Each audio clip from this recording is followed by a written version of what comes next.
Balita naman sa lalawigan, nagdeklara na ng state of calamity ang lungsod ng Iloilo dahil sa outbreak ng pertussis o ubong dalahit. Ito po ang napagdesisyonan matapos ang special session ng Sangguniang Panglungsod kahapon. Sa pinakahuling tala ng Iloilo LGU, may 16 na kaso ng pertussis ngayon sa lungsod. 7 sa mga ito ay mula sa Molo, Haro, Arevalo at Lapus. Ngayong nagdeklara na ng state of calamity, magagamit na ng gobyerno ang pondo para makabili ng mga bakuna at gamot para sa mga pasyente. Bago yan, nauna nang nagdeklara ng pertussis outbreak ang Quezon City.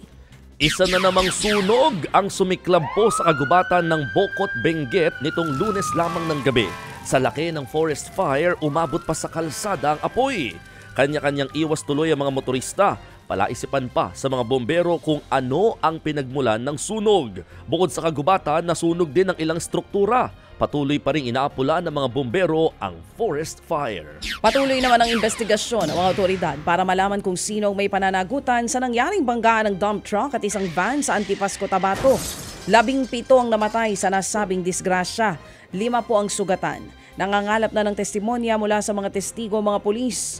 Inaantay rin nilang bumuti ang kondisyon ang nakaligtas sa driver ng dump truck para malaman ang tunay na pangyayari. Nauna nang naulat na nawalan daw ng preno ang dump truck na siyang nagresulta sa nasabing banggaan. Inaalam naman ang pagkakakilanlan ng mga nasawi. Sugatan ang isang babaeng estudyante matapos pong mahulog sa sidecar ng sinakyang e-bike sa Cebu City. Sa kuha ng CCTV, makikitang siksika ng mga estudyante sa sidecar. Nang biglang kumabig ang rider, biglang nahulog ang bata.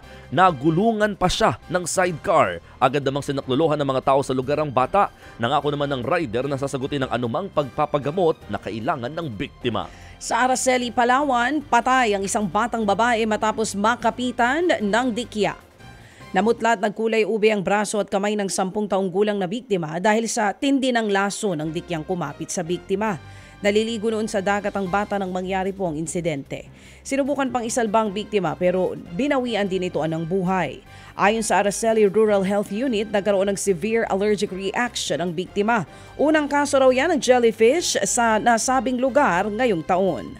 Ted Filon at DJ Chacha ngayon nasa Radyo 5 92.3 News FM Monday to Friday 6 to 10 a.m.